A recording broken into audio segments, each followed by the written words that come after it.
ইতিহাস জেনে যান, এই বাংলার বুকে কোনো মুসলমান ছিল না। এই বাংলার বুকে কোনো মুসলমান ছিল না।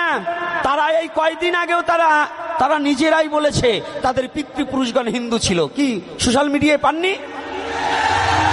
আমি বলছি না, তারা স্বীকার করেছে।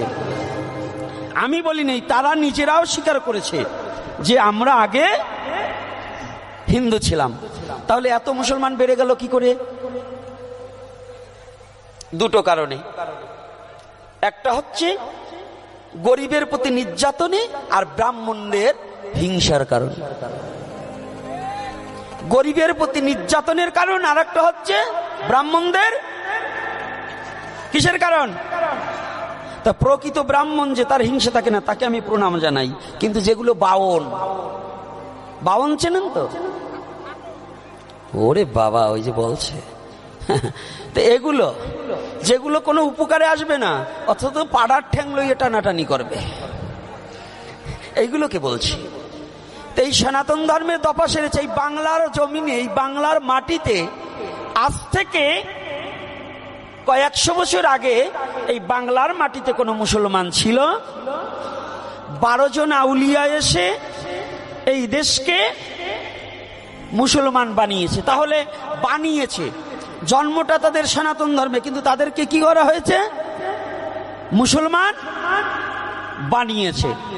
এর কারণ কি জানেন? সনাতন ধর্মের কয়েকটা দিক বলে দিচ্ছি। এই মায়েরা ভালো করে শুনে রাখুন। এইবার আপনাদের পাড়া একটু যাব। এই সনাতন ধর্মের আমি কয়েকটা আজকে সলিউশন দিয়ে যাচ্ছি, মনে রাখবেন। কখনোই ভুলেও 14 বছরের মেয়ে আর 35 বছরের ছেলের বিবাহ দেবেন না। সনাতন ধর্মে আগে 13 বছরের মেয়ে 45 বছরের ছেলের সাথে বিয়ে করাতো। তো এই 45 বছরের ছেলে, মেয়েটার বয়স যখন 20 বছর হইতো, হালায় মরিয়া যায়। কি মরে যেত না? তাহলে কি হতো? বিধবা হয়ে থাকতো। সনাতন ধর্মের আগে মেয়েরা অনেক বিধবা প্রায় ঘরেই 2-4টে থাকতো কি না? তো তাদের তো একটা যৌবন ছিল।